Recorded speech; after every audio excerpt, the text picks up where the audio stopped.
السلام علیکم۔ دجال اس وقت کس جگہ قید ہے، لیکن وہ جگہ کہاں ہے؟ کیا آج تک اس جگہ کے بارے میں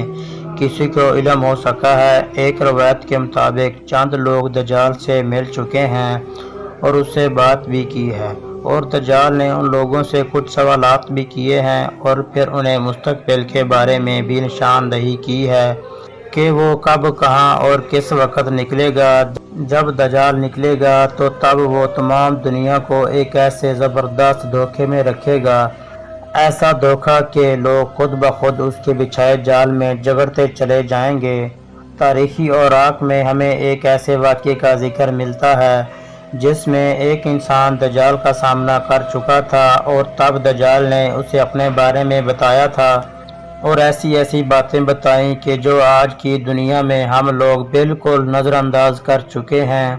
آج دنیا میں وہی کچھ ہو رہا ہے جس کے بارے میں دجال نے سالوں پہلے اس انسان کو بتایا تھا۔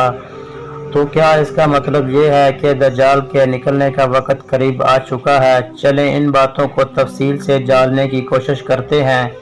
اور یہ جاننے کی کوشش کرتے ہیں کہ دجال سے اس ملاقات میں کیا کیا باتیں ہوئیں، اور دجال جہاں قید ہے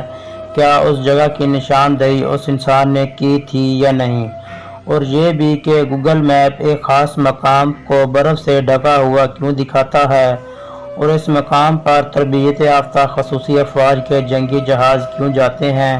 حضرت محمد صلی اللہ علیہ وآلہ وسلم کی کئی احادیث مبارکہ میں ہمیں دجال اور حضرت امام مہدی علیہ السلام کے بارے میں پتہ چلتا ہے۔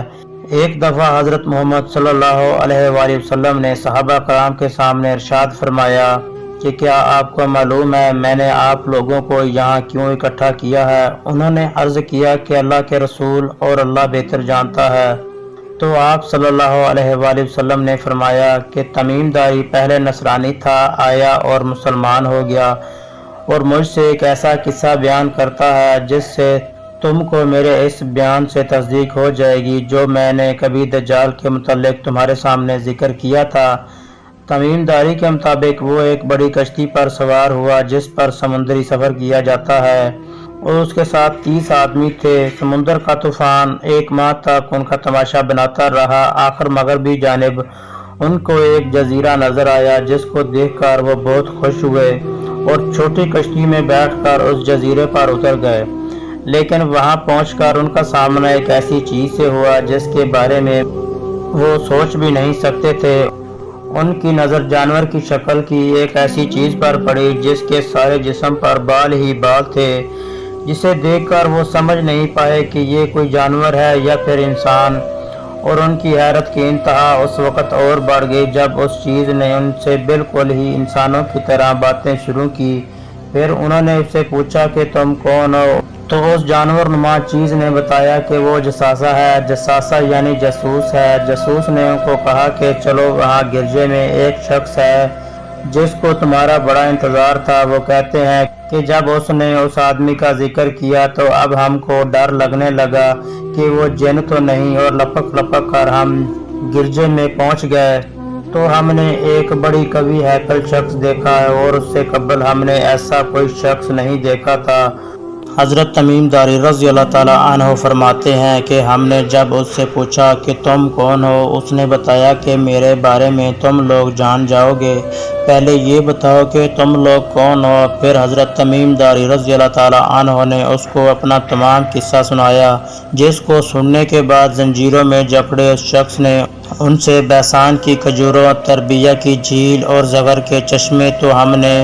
کہا کہ وہ مکہ سے ہجرت کر کے مدینہ تشریف لے آئے ہیں۔ پھر اس نے پوچھا کہ عرب کے لوگوں نے اس کے ساتھ جنگ کی تھی، تو ہم نے کہا ہاں، جس پر اس نے دوبارہ پوچھا کہ نتیجہ کیا رہا، تو ہم نے بتایا کہ وہ اپنے گرد و نواح پر تو غالب آ چکے ہیں اور لوگ ان کی اطاعت قبول کر چکے ہیں۔ اس نے کہا کہ سن لو، ان کے حق میں یہی بہتر تھا کہ ان کی اطاعت کر لیں، اور اب میں تم کو اپنے متعلق بتاتا ہوں۔ میں مسیح دجال ہوں، اور وہ وقت بالکل قریب ہے جب مجھ کو یہاں سے باہر نکلنے کی اجازت مل جائے گی۔ اس واقعے سے معلوم ہوتا ہے کہ ماضی میں چند لوگوں نے دجال سے ملاقات کی تھی، جن میں سے ایک صحابی حضرت تمیم داری رضی اللہ تعالیٰ عنہ بھی تھے، جنہوں نے اس واقعے کے بعد اسلام قبول کر لیا تھا۔ دجال کے ساتھ جس جزیرے میں وہ لوگ ملے تھے اس کا علم آج تک کسی کو نہیں ہو سکا، لیکن اس بارے میں کئی دعوے سامنے آتے ہیں، جن میں ایک دعویٰ ایک عثمانی امیر البحار جعفریہ دار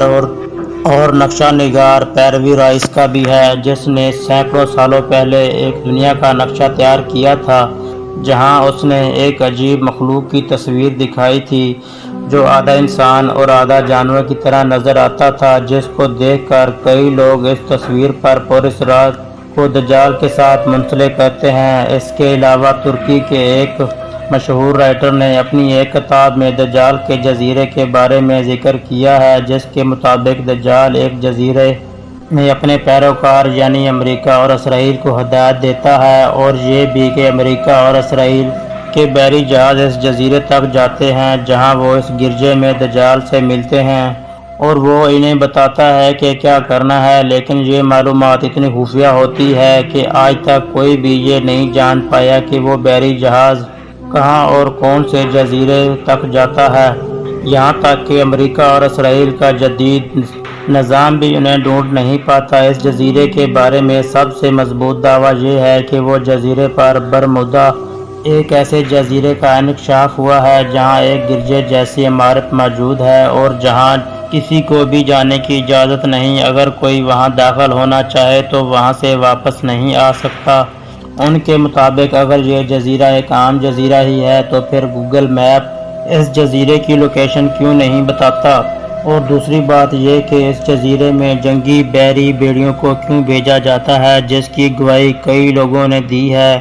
اور اس بات کو بھی کئی لوگوں نے اپنی کتابوں میں بھی لکھا ہے کہ امریکی جنگی بحری جہاز داخل ہوتے دیکھے ہیں، لیکن وہ وہاں جا کر ایسے غائب ہو جاتے ہیں کہ ان کا سراغ آج تک نہیں لگایا جا سکا۔ تو کیا وہاں کسی ایسی فوج کی تیاری ہو رہی ہے جو امام مہدی علیہ السلام کے خلاف لڑیں گے؟ بہرحال اس کا صحیح علم اللہ ہی کو معلوم ہے، لیکن ایک سوال جو میرے ذہن میں آ رہا ہے کہ دجال کی مدد کے لیے ایک بڑی فوج تیار کی جا رہی ہے، تو کیا امام مہدی علیہ السلام کے لیے لشکر اکٹھا کرنے میں ہماری تیاری کہاں تک پہنچی ہے؟ دوستو اگر ویڈیو اچھی لگی تو لائک کریں۔ السلام علیکم، اللہ حافظ۔